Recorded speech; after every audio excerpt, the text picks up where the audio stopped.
बिस्मिल्लाहिर्रहमानिर्रहीम, अस्सलाम वालेकुम। इस वीडियो में आज हम बहुत इंपॉर्टेंट टॉपिक मॉडर्न अलजब्रा का या एब्स्ट्रैक्ट अलजब्रा का बहुत इंपॉर्टेंट टॉपिक डिस्कस करने वाले हैं। एंड ये टॉपिक बहुत इंपॉर्टेंट है पीपीएससी पॉइंट ऑफ व्यू से। अगर आप उसकी प्रिपरेशन कर रहे हैं तो बहुत ज़्यादा इंपॉर्टेंट है। वैसे इसमें बहुत सी बुक्स वगैरह मैंने देखी हैं, कुछ खास मतलब लिखा हुआ मिला नहीं है प्रॉपर, कुछ आइडियाज़ कुछ डिटेल्स में एनालाइज अगर करें तो नहीं मिला मुझे। मतलब प्रॉब्लम्स होती हैं, कुछ रिमार्क्स या फिर क्वेश्चन ही मतलब डायरेक्टर दे दिए गए हैं, कुछ डिटेल में इसकी थ्योरी टाइप या इसकी एनालाइज नहीं किया गया। तो इस वीडियो में आपको इंशाल्लाह बहुत डिटेल में मिलेगा सब कुछ। वैसे भी बहुत सी डिमांड्स आ रही थी कि डाईहाइड्रो ग्रुप टॉपिक पे कोई वीडियो बनाई जाए। लास्ट 2 मंथ से डिमांड्स थी, लेकिन वो हमने पास पेपर स्टार्ट किया हुआ था, इस वजह से मैंने वीडियो नहीं बनाई। और वैसे भी मैं खुद भी लास्ट ईयर से इसका तैयार तो था, बनाना भी चाह रही थी लेकिन बनाया नहीं। फिर उसके बाद मतलब वैसी सिचुएशन बनती गई। अब इसमें पढ़ना चाहिए, इसके क्वेश्चंस मुश्किल तो नहीं होते। देखते हैं इसकी रिप्रेजेंटेशन क्या है, इसका स्ट्रक्चर क्या है, इसमें किस टाइप के एलिमेंट्स होते हैं, कौन से बिलियन और कौन से नॉन बिलियन होते हैं, ये सब कुछ जान लेते हैं। तो सबसे पहले देखते हैं कि डाईहाइड्रो ग्रुप होता क्या है और इसकी नोटेशंस क्या हैं और कैसे बनते हैं ये। और एक सिमेट्रिक स्लाइड देखते हैं कैसा है ये। डाईहाइड्रो ग्रुप एक सिमेट्री सी होता है कि एक रेगुलर पॉलीगॉन लाइक दैट, इस तरह एक रेगुलर पॉलीगॉन की तरह ही है ये।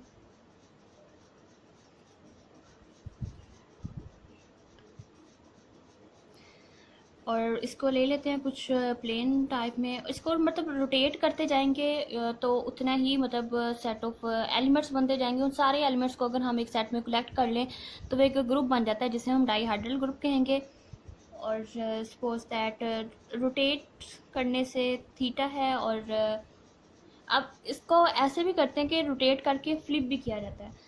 तो इसकी नोटेशन क्या है, इसकी नोटेशन डी एन होती है। और मोस्टली मतलब कुछ बुक्स में डी एन है, कुछ बुक्स में D2N भी लिखा जाता है, बात एक ही है। और इसका जो ऑर्डर रहता है, ऑर्डर ऑफ डाईहाइड्रो ग्रुप, वो 2N ही रहता है। एंड साइड्स पे मतलब कितनी साइड्स की वो पॉलीगॉन है, पॉलीगॉन मतलब मैनी साइड्स हो सकती हैं, तो एन कितनी साइड्स उस पर डिपेंड करता है। और order of dihydro group 2N होता है। इसको DN भी लिखते हैं, D2N भी लिखते हैं।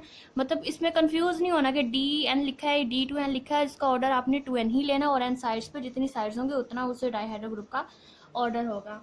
Regular n sides with n polygon, वहाँ से ग्रुप बनता है। और ये बहुत इंटरेस्टिंग ग्रुप है। और जो ये थीटा होता है, theta is equal to 2π/n होता है। रोटेशन से ऑब्जेक्ट सेट बनता है। इसका सेट एन पे डिपेंड करता है कि एन कितनी साइड्स का इवन है या ऑड है। जो भी आएगा वो रोटेशन एक रोटेशन माना जाएगा। और एक रोटेशन एक ऑब्जेक्ट मानी जाएगी। अगर आप इसको रोटेट करते जाए तो थीटा बनेगा DN जनरेटेड बाय, ये डाईहाइड्रो ग्रुप हमेशा 2 एलिमेंट्स से जनरेट होता है, generated by 2 elements. One element has order 2 say x and other element has order n, generated by 2 elements। इसको जो जनरेट करते हैं जनरेटेड बाय 2 एलिमेंट्स से जनरेट होता है, लिखते जाते हैं साथ साथ ही। जनरेटेड बाय 2 एलिमेंट्स, 2 एलिमेंट्स से जनरेट होता है, जनरेटेड बाय 2 एलिमेंट्स। 2 एलिमेंट्स से जनरेट होता है, one has order 2 and other element has order n। Let's suppose that DN dihydro group n for sides is equal to, इसको summarise करते हैं कि जनरेटेड बाय 2 एलिमेंट्स। और उसका एलिमेंट का एक का ऑर्डर 2 होता है मतलब वो। और दूसरा elements let's suppose y square, y cube up to so on y raised n-1 times. तो इसका देख लें कि n लेंगे तो वो तो फिर आइडेंटिटी ही आ जाएगा। तो इसमें n-1 एलिमेंट्स हैं, इसमें 2 एलिमेंट्स, ऑर्डर 2 के 2 एलिमेंट्स होंगे और n-1 एलिमेंट्स हैं इसमें। एंड नेक्स्ट मतलब एक होता है रोटेट करते जाना और एक होता है रोटेट करके फ्लिप करना, फ्लिप करके रोटेट करवाना। मतलब इस तरह है तो आप फ्लिप करके फिर इसको रोटेट करवाना, उससे भी एक एलिमेंट बनता है। ये एक स्पेशल इसका है कंडीशन, वो भी सेटिस्फाई करनी चाहिए डाईहाइड्रो ग्रुप को। Let's xy square, xy cube up to so on xy n-1, इसमें भी n-1, इसमें n-1 एलिमेंट्स आएंगे। अब मैंने कहा कि इसमें जो ऑर्डर होता है डायहाइड्रो ग्रुप का वो 2n होता है। देखते हैं कि अब 2n बनता है या नहीं। 2 एलिमेंट्स ऑर्डर 2 के हो गए, n-1 है, और इस तरह फ्लिप करके रोटेट करना तभी n-1। इनको समराइज़ करें तो -1 -2 and 2 cancel and is equal to 2n elements. तो डायहाइड्रो ग्रुप का जो ऑर्डर होता है वो 2n होता है। डेफिनेशन इसकी डायहाइड्रो ग्रुप की, अब डेफिनेशन देखते हैं कि डायहाइड्रो ग्रुप की डेफिनेशन क्या है। वैसे मैंने बता दिया इसकी नोटेशन क्या है और कितने एलिमेंट्स होते हैं, और इसका स्ट्रक्चर अब तक थोड़ा सा डिस्कस हो चुका है। और ये एक सिमेट्री सी होता है रेगुलर पॉलीगॉन शक्ल की, और इसको रोटेट करते जाएं और हर एक रोटेशन से एक एलिमेंट बनता जाएगा। वो डायहाइड्रो ग्रुप मतलब उस सारे को एलिमेंट्स को एक सेट में कलेक्ट कर ले तो वो डायहाइड्रो ग्रुप बन जाता है। तो इसकी डेफिनेशन है कि वो जो dn है is equal to generated by 2 elements such that कि एक एलिमेंट का ऑर्डर 2 होता है, दूसरे एलिमेंट का ऑर्डर n होता है, एंड ये कंडीशन भी इसको सेटिस्फाई, ये criteria y x is equal to x y inverse, इस कंडीशन को भी ये सेटिस्फाई करना चाहिए। डायहाइड्रो ग्रुप की ये डेफिनेशन है, तब ये ग्रुप डायहाइड्रो ग्रुप बनेगा। ये कंडीशन भी सेटिस्फाई करनी चाहिए इसको। इसके क्वेश्चन आप देखते हैं कि पीपीएससी आप जो भी प्रिपरेशन कर रहे हैं उसमें किस तरह के क्वेश्चन पूछे जाते हैं। क्वेश्चंस का थोड़ा सेंस ले लेते हैं। Question will be asked about its centre के बारे में पूछा जाएगा। How many elements of order 2, how many elements, कितने ऑर्डर के कितने एलिमेंट्स बनते हैं अगर 2 और एलिमेंट्स के कम्बिनेशन से ग्रुप बनता है, और ये पार्टिकुलर रिलेशन होता है इसका। ये पार्टिकुलर रिलेशन भी मतलब सेटिस्फाई करना चाहिए। अगर मेरे पास कोई ग्रुप, अगर फिलहाल अभी इधर देखेंगे, ये बस थ्रू आउट इसका स्ट्रक्चर था सारा। इसकी रिप्रेजेंटेशन क्या है, इसका स्ट्रक्चर अब तक सारा डिस्कस कर लिया। अब क्वेश्चन देखते हैं और इसकी प्रॉपर्टीज से क्वेश्चन उठाए जाते हैं। इसकी प्रॉपर्टीज बहुत इंपॉर्टेंट है, बहुत इंटरेस्टिंग है, वो हम डिस्कस करते हैं। और फिलहाल इतना इसका structure and definition, what is dihedral group, इसका इंट्रोडक्शन तो डायहाइड्रो ग्रुप ऑलमोस्ट कंप्लीट हो गया है, देख सकते हैं। और नेक्स्ट जो हम बीपीएससी पास पेपर कर रहे थे तो उसमें ग्रुप थ्योरी की स्टार्ट हो रही थी, तो सोचा कि उसमें भी डायहाइड्रो के क्वेश्चन आए हुए हैं, वो भी हम करेंगे। 67 तक क्वेश्चन सारे कंप्लीट हो गए, नेक्स्ट वो भी करेंगे। तो उसमें डायहाइड्रो ग्रुप का था, तो सोचा कि पहले ये करवा लिया जाए, क्योंकि आपने देखा होगा जो भी मैं क्वेश्चन करवा रही हूँ सिर्फ ऑप्शन राइट ऑप्शन नहीं बताती, उसको डिटेल में भी बताती हूँ। और उससे उस जिस टॉपिक से लिया होता है वो कोशिश होती है वो टॉपिक भी पहले क्लियर करवाऊँ, फिर उससे जो पास पेपर होता है उसके फिर वो वाले क्वेश्चंस करवाऊँ। जिस तरह मैंने last time connected and disconnected and dense set, nowhere dense set के बारे में थे क्वेश्चंस, तो पहले मैंने लैदा वीडियोस बनाई dense set, nowhere dense set की, फिर मैंने वो क्वेश्चंस करवाए, ताकि क्वेश्चंस मतलब अब राइट ऑप्शन नहीं करना, हमने मुकम्मल मतलब प्रिपरेशन करनी है, इसकी क्वालिफाई करना है। तो मतलब तैयारी अच्छी होनी चाहिए ना, तभी आप मतलब क्वालिफाई कर सकते हैं, मतलब टेस्ट पास होगा, नेक्स्ट इंटरव्यू तक पहुंचेंगे। और इस चैनल का मकसद सिर्फ आपको मतलब पेपर सॉल्व करवाना नहीं है, बल्कि अच्छी तैयारी भी करवाना है। जिसना चैनल का नाम है पीपीएससी एंड एफपीएससी, मतलब एफपीएससी या पीपीएससी में मैथ से रिलेटेड जो भी आपको आता है, तो मैथ की अच्छी तैयारी होनी चाहिए। इस चैनल का मकसद ये है कि आप बहुत अच्छा रिप्रेजेंट किया जाए, मैथ कोई प्रॉब्लम ना आए और हर तरह से इसको मतलब किया जाए। ट्राई तो यही और कर भी रहे हैं इंशाल्लाह, होप फॉर द बेस्ट। जिस तरह आप ग्रुप थ्योरी के क्वेश्चन थे, डायहाइड्रो ग्रुप को डिस्कस किया जा रहा है। फिर नेक्स्ट जो वीडियो होगी वो क्वेश्चंस नेक्स्ट ऑनवर्ड जो हम 67 2015 के क्वेश्चंस कर लिए हैं, नेक्स्ट वो क्वेश्चंस करेंगे, ग्रुप थ्योरी से रिलेटेड ही है। और नेक्स्ट अब ये पेपर कंप्लीट करने के बाद 2017 करेंगे। 17 के बाद इरादा है कि एब्स्ट्रैक्ट अलजेब्रा का प्रॉपर कोर्स मैं कंप्लीट करवाऊँ, और abstract algebra and linear algebra पे सारी रिसर्च होगी, और उसको मैं फिर इंशाल्लाह वीडियोस बना के उसको कंप्लीट पढ़ेंगे। कैसे कैसे कंप्लीट तो नहीं पढ़ सकते, बहुत वास्ट सब्जेक्ट है, फिर भी काफ़ी important topics paper point of view से वो हम करेंगे। और उसके इंपॉर्टेंट टॉपिक्स भी लीनियर अलजेब्रा के कौन कौन से हैं पीपीएससी पॉइंट ऑफ व्यू से, वो भी सारे हम पहले एक अलग से वीडियो बनाऊंगी, फिर उसके टॉपिक्स भी सारे डिस्कस करेंगे कि क्या कैसे है, जिस तरह आज डायहाइड्रो ग्रुप पढ़ रहे हैं इसी तरह। चलिए नेक्स्ट देखते हैं। डायहाइड्रो ग्रुप की स्ट्रक्चर रिप्रेजेंटेशन हो चुकी है, और इसकी प्रॉपर्टीज देखते हैं, very interesting two properties. For example अगर मेरे पास कोई D6 का है, मेरे पास एक डायहाइड्रो ग्रुप है, तो बताएं इसका ऑर्डर क्या होगा। अभी मैंने बताया कि इसका ऑर्डर 2n होता है। अब D6 है तो इसका जो ऑर्डर होगा वो 2 × 6 = 12 होगा। D6 है तो इसका ऑर्डर 12 है। अब इसका ऑर्डर अगर 12 है, मतलब इसके अंदर 12 एलिमेंट्स हैं। अब कितने एलिमेंट्स ऑफ ऑर्डर 2 के होंगे और कितने अभी कौन सेट अबिलियन होगा, नॉन अबिलियन होगा, इस कितने सब ग्रुप्स बनेंगे, इसका सेंटर क्या होगा, और ये सारा कुछ इसकी प्रॉपर्टीज़ में हम सारा कवर करेंगे कि कैसे कैसे होता है इसका सेंटर, इसका नॉर्मलाइज़र क्या है, और कितने कैसे कम्यूटेटिव है या नहीं, ये सारा कुछ हम डिस्कस करेंगे इसकी प्रॉपर्टीज़ में डिटेल से सारा। चलिए इसकी प्रॉपर्टीज़ आप देखते हैं। इसकी रोटेशन से एक एक एलिमेंट मिलता जाता है एक सेट में, हम दैट कर लेंगे। अब हम टेक्निकली समझते हैं कि एग्जाम डायरेक्शन में इसकी प्रॉपर्टीज़ की बात करें तो वो बहुत इंटरेस्टिंग है। एनालाइज करते हैं, मतलब इसका सेंटर क्या है, क्वेश्चन का सेंस देखते हैं, फिर इस डायरेक्शन से आगे देखते हैं। और इसका ये जो है रिलेशन बहुत इंपॉर्टेंट है, क्योंकि ये एक सिमेट्रिक ग्रुप है। कैसे आएगा, रोटेट करके, तो ये रिलेशन सेटिस्फाई करेगा सारा। तो जिसमें एक ऑर्डर का एलिमेंट 2 है, दूसरे का n होता है, और y x y inverse relation भी सेटिस्फाई करेगा। तो डी एन ऐसा ग्रुप है। तो ये ग्रुप का स्ट्रक्चर था जो भी अब तक देखा।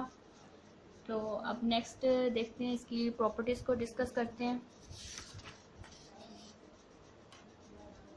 अभी हमने लिया था D6, इसमें इसका जो D6 का ऑर्डर होगा वो 12 होगा।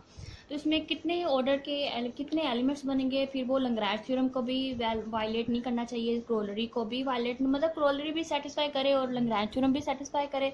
इसके पास सब ग्रुप्स कितने होंगे, सब ग्रुप का ऑर्डर कितने का होगा, और ग्रुप ऑर्डर के जो सब ग्रुप का ऑर्डर होगा वो ग्रुप के ऑर्डर को डिवाइड करना चाहिए। एंड इससे भी आगे जाएं हम तो मतलब D6 है, तो D6 to Z6 तो होमोमॉर्फिज्म भी देख लेते हैं। होमोमॉर्फिज्म निकलना चाहिए, और होमोमॉर्फिज्म के लिए कर्नल पता होना चाहिए, नॉर्मल सब ग्रुप पता होने चाहिए। तो एनालाइज करेंगे। नॉर्मलाइजर, जिसका नॉर्मलाइजर होता है उसके साथ ही कम्यूट करता है, वही आते हैं। और लेट्स सी प्रॉपर्टीज़।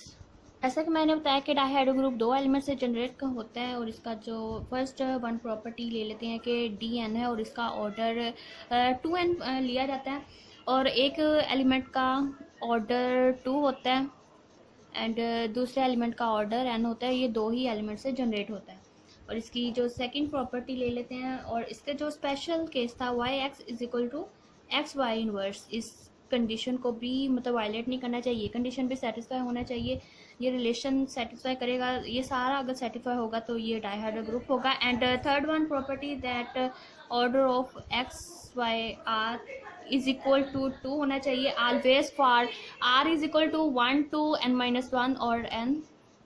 ऑलवेज ये सेटिस्फाई करना चाहिए for r is equal to 1 to n-1 और n, मतलब इवन और ओड पे डिपेंड करता है, और r, और इसके लिए ये हमेशा 2 ही रहेगा। ऑर्डर ऑफ एक्स वार is equal to 2। DN has exactly elements of order n element of order 2 होते हैं, मतलब if n is odd and n+1 elements of order 2 if n is even. मतलब ऑर्डर 2 के एलिमेंट्स अगर निकालने हो और n हमें दिया गया हो तो कैसे मतलब मैं अगर लिखूं कि DN मेरे पास एक डाइहाइड्रो ग्रुप है, कि ऑर्डर 2 के इसमें कितने एलिमेंट्स होंगे इफ n इज ऑड। तो अगर n ऑड है तो उसमें वो n ही होंगे। यही चीज़ मैंने बाय वर्ड्स में लिख दी है कि जो मैं कह रही थी कि has exactly DN has exactly n elements of order 2 if n is odd and n+1 elements of order 2। Order 2 के कितने एलिमेंट्स होंगे DN के, अगर वो n इसका इवन है तो n+1 एलिमेंट्स ऑफ ऑर्डर 2 होंगे, अगर n इज ऑड है तो has exactly n elements of order 2। यही चीज़ और इसको बाय वर्ड्स में लिखा है। और यही इसकी फोर्थ वन प्रॉपर्टी है कि elements of order 2 are n if n is odd and n+1 elements of order 2 होंगे इफ n इज इवन। यही सेम चीज़ को मैंने 4-1 प्रॉपर्टी बनाया। फॉर एग्जांपल मैं एग्जांपल लूँ, इफ़ D4, मेरे पास एक एग्जांपल भी साथ साथ एग्जांपल से भी प्रॉपर्टीज़ एक्सप्लेन करते जाते हैं। एग्जांपल D4 है और उसका D4 का ऑर्डर फिर 8 होगा, 2 होता है ना, 2n तो 4 हो जाएगा। Read D4 of order 8, find how many elements of order 2 as 4 is even number, so m+1 5, 4+1 5 elements of order 2 होंगे इसके। अगर मेरे पास हो D5 और उसका ऑर्डर होगा 10, how many elements of order 2 in D5, तो D5 5 is an odd number, so 5 elements of order 2 are 5 in D5। मतलब 5 और नंबर है तो इसमें 5 एलिमेंट्स ही ऑर्डर 2 के होंगे। ये इसकी 4 प्रॉपर्टीज हो गई, देख सकते हैं। आई होप बहुत अच्छी समझ आई होगी। नेक्स्ट देखते हैं फिफ्थ वन प्रॉपर्टी देखते हैं डाइहाइड्रल ग्रुप की। इफ़ डी डिवाइड्स एन, अगर डी डिवाइड्स एन करता है और डी नॉट इक्वल टू 2 है, डी 2 भी नहीं है, मतलब उस जो एन साइड्स को अगर डी डिवाइड कर रहा है और डी 2 नहीं है, then there are exactly 5 of, then there are exactly भी लिख लेते हैं, then there are exactly, then there are exactly 5 of D, 5 D elements of order D, 5 D elements बनेंगे। 5 D क्या है? Euler 5 function. 5 D elements of order D in Dn। Euler 5 function है, D divides N। 5 D Euler 5 function के बारे में भी video मैंने बहुत अच्छी अपनी मतलब करवा चुकी हैं बहुत पहले, डिवाइजर्स ऑफ डिवाइजर फंक्शन पे एंड आइलर 5 फंक्शन पे बहुत अच्छी वीडियो है, उसका लिंक मैं इसी वीडियो की डिस्क्रिप्शन में डाल दूंगी। 5 डी के बारे में बहुत अच्छा मैंने एक्सप्लेन किया हुआ है उस वीडियो में। आइलर 5 फंक्शन क्या होता है, किस मकसद के लिए यूज़ होता है, इसका मतलब क्राइटेरिया क्या है और क्वेश्चन किस तरह से आते हैं, और इसकी मुकम्मल एनालाइज इसको किया गया उस वीडियो में। वो वीडियो मैं लिंक डाल दूँगी डिस्क्रिप्शन में। 5D हमें क्या बताता है? नंबर ऑफ को एलिमेंट्स बताता है। अब इसमें तो हम प्रॉपर्टीज ही डिस्कस करते हैं। मतलब अगर मेरे पास for example n is equal to 1 हो तो D1 होगा, और D1 का जो ऑर्डर होगा 2 इंटू 1 इज इक्वल टू 2 होगा। इसमें साइक्लिक होगा या बिलियन होगा, ऐसे ही प्राइम नंबर है तो साइक्लिक भी होगा, और every cyclic group is a billion group. इसी तरह अगर मेरे पास D2 है तो इसका ऑर्डर 4 होगा।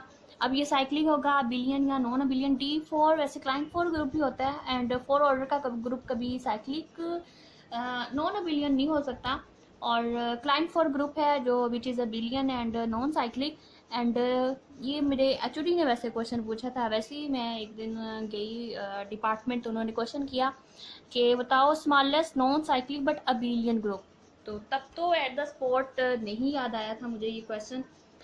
तो ये है Klein 4 group which is smallest non cyclic but abelian group. बाद में रिसर्च किया तो पता चला था ये क्लाइन 4 ग्रुप है which is non abelian.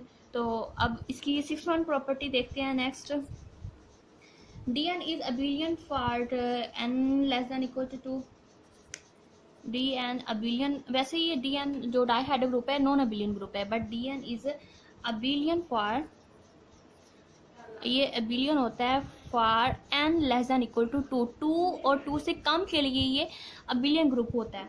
And for example D2 is K4 है, क्लाइन 4 ग्रुप है, has exactly 4 elements, 3 elements of order 2 and 1 is identity. Same for D2 के लिए कर लें, 2 इज इवन, एंड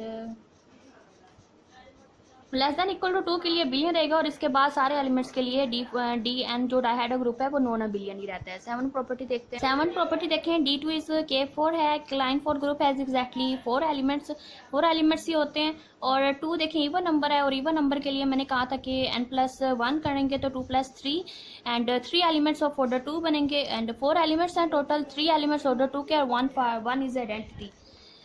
7 प्रॉपर्टीज हो गई हैं। नेक्स्ट इसकी 8th प्रॉपर्टी देखें, D3 इज S3 है, इसमें D3 है तो इसका ऑर्डर भी 6 है, और 3 है तो 3 फैक्टोरियल वो भी 6 है, दोनों का ऑर्डर भी 6 है, और सेम प्रॉपर्टी दोनों सेटिस्फाई करते हैं। इसकी प्रॉपर्टी D3 की वो S3 की भी है। S3 is a symmetric group, permutation group है, लाइक 1 2 3 ऐसे कर लें, इसको ऐसे कर लें, मतलब ये एक सिमेट्रिक ग्रुप बनता है और इसका ऑर्डर भी 6 होता है। और ये दोनों D3 इसको फिर के सेम प्रॉपर्टी दोनों सेटिस्फाई करते हैं, तो हम कह सकते हैं D3 is isomorphic to S3, isomorphic to 8। And ये Q8 क्वार्टरनियर ग्रुप है जिसके एलिमेंट्स +-1 एंड +-ij के होता है। दोनों ग्रुप को अगर हम कंपेयर करें तो देखें 4 इज एन इवन नंबर, तो इस ऑर्डर 2 के इसके एलिमेंट्स क्या होंगे n+1, मतलब 5 एलिमेंट्स ऑफ ऑर्डर 2 रखेगा D4। और इसमें Q8 में देखें कि ऑर्डर 2 के कितने एलिमेंट्स है, 1 तो आइडेंटिटी हो गया, और -1 का ऑर्डर 2 है, मतलब माइनस इसके अंदर सिर्फ ऑर्डर 2 का एक ही एलिमेंट्स है, और इसमें ऑर्डर 2 के 5 एलिमेंट्स हैं। इसमें ऑर्डर टू का सिर्फ एक एलिमेंट है, मतलब दे आर नॉट आइसोमॉर्फिक, मतलब दोनों को सेटिस्फाई करना चाहिए। अगर इसके भी मतलब दोनों के सेम प्रॉपर्टीज होते तो आइसोमॉर्फिक हो जाना था, बट ये आइसोमॉर्फिक नहीं है एक दूसरे के। इसके अंदर 5 ऑर्डर टू के 5 एलिमेंट्स है, जिसमें ऑर्डर टू का जस्ट 1 एलिमेंट है। ये मल्टीप्लिकेटिव ग्रुप है, has only 1 element of order two. Next हम centre of dihedral group discuss करते हैं। 11 property centre of dihedral group, इसमें सिर्फ आइडेंटिटी एलिमेंट आएगा। अगर एन इसका एक ऑड नंबर है तो सेंटर में सिर्फ एक आइडेंटिटी आएगा। और अगर एन ये एन अगर ऑड नंबर है तो इसमें आइडेंटिटी भी आएगा और वाई एन बाई 2 भी आएगा, मतलब जो इसकी साइड नंबर ऑफ साइड्स होंगे उसको 2 पे डिवाइड करेंगे तो मतलब ये इसमें फिर 2 एलिमेंट्स बनेंगे if n is odd even and if n is odd then इसका जो सेंटर ऑफ डाइहाइड्रो ग्रुप होगा सिर्फ वो आइडेंटिटी ही आएगा।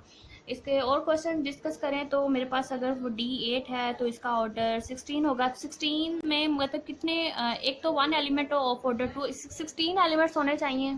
ऑर्डर 8 देखेंगे, ऑर्डर 8 के जो 8 D8 के कितने मतलब बनेंगे। ऑर्डर D8 का ऑर्डर होगा 16 एलिमेंट्स से D8 कंटेन करेगा और इसमें ऑर्डर 1 का एक आइडेंटिटी एलिमेंट है। ऑर्डर 2 8 जो है इसका इवन नंबर है और इसके जो फिर ऑर्डर 2 के एलिमेंट्स बनेंगे 8 + 1 9 एलिमेंट्स हैं, तो टोटल 16 करने हैं। 9 एंड 1 इसके 10 एलिमेंट्स हो चुके हैं। बाकी 6 एलिमेंट्स क्या होंगे। अब 8 के आप डिवाइजर्स निकालें। 8 को कौन कौन डिवाइज करता है, 1 4 एंड 8 एंड ये इसके 3 डिवाइजर्स हैं 8 के। 1 तो निकल गया आइडेंटिटी एलिमेंट। 4 एंड 8 ये देखते हैं। अब 5 और 4 क्या होता है, आइलर 5 फंक्शन 5 और 4 निकालें। 5 और 4 इज इक्वल टू 2 है और मतलब कॉमन को प्राइम एलिमेंट्स 4 के क्या बनेंगे, वो बनेंगे 1 3। इसके को प्राइम एलिमेंट्स 2 ही बनते हैं तो 5 और 4 इज इक्वल टू 2। मतलब ऑर्डर जो 4 के एलिमेंट्स 4 एलिमेंट्स के जो एलिमेंट्स बनेंगे ऑर्डर 4 के एलिमेंट्स वो 2 बनेंगे। ऑर्डर 2 के एलिमेंट्स 9 एलिमेंट्स होंगे। ऑर्डर 1 के एक आइडेंटिटी एलिमेंट बनेगा और ऑर्डर 4 के 2 एलिमेंट्स बनेंगे। और ऑर्डर 8 के कितने एलिमेंट्स बनेंगे, तो ऑर्डर 5 और 8 निकाल लें। 5 of 8 इज इक्वल टू, तो इसके कोर प्राइम एलिमेंट्स बनेंगे 8 के 1 3 5 एंड 7। इसके कोर प्राइम्स टू 8, तो 5 of 8 is equal to 4 elements बनेंगे इसके ऑर्डर 8 के। तो 4 2 6 एंड 10 टोटल 16 एलिमेंट्स हो गए D8 के। इसी तरह अगर मेरे पास D9 है तो इसका ऑर्डर 18 रहेगा।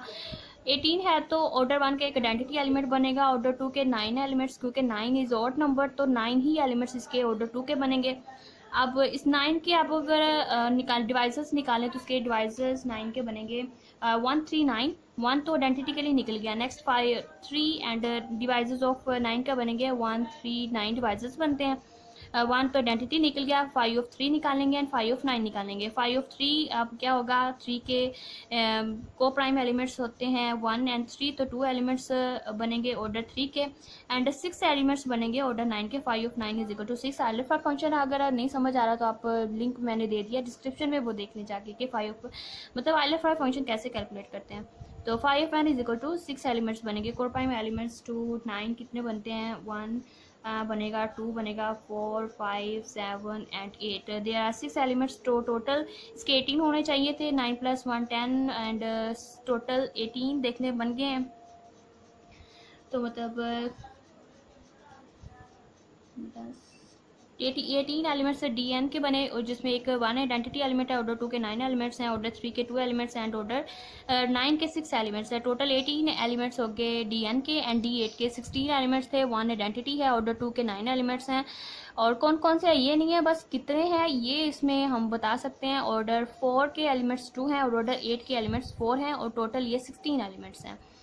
और अब तक ये प्रॉपर्टीज़ हो गई हैं। और if you like then share with your friends. ये टोटल इसका एनालाइज हमने डायहाइड्रो ग्रुप को कर लिया है। नेक्स्ट हम क्वेश्चन करेंगे PPSC पास पेपर 2015 हमने स्टार्ट किया हुआ है, उसमें काफ़ी इसके बारे में पूछा गया था डायहाइड्रो ग्रुप के बारे में। वैसे भी लोगों ने इसकी डिमांड की थी तो मैंने आई होप पूरी कोशिश की है। और आप कमेंट सेक्शन में बताइएगा कि ये मेरी कोशिश मेहनत कैसी थी। बहुत मतलब 2 दिन लगा के मैंने इसको अच्छे से सारा इसका डेटा कलेक्ट किया, मुख्तलिफ बुक्स वगैरह से थोड़ा थोड़ा ले लेके। एक ही बुक में ये सारा कुछ नहीं मिला, मुख्तलिफ बुक से कुछ गूगल वगैरह से सर्च कर करके मैंने इसको इकट्ठा किया और डिटेल में सारा कुछ कोशिश थी बताने की, बताया भी है। और बताइए आप लोग, आप बताएंगे कि कैसा रहा ये सारा, कितनी समझ आई और बहुत अच्छा, मतलब इसको आप प्रिपेयर करें, स्पेशली इसकी प्रॉपर्टीज़ को, they are very interesting and very important to and qualify any competitive exams related to mathematics. So prepare it well and remember me in your prayers. Thank you.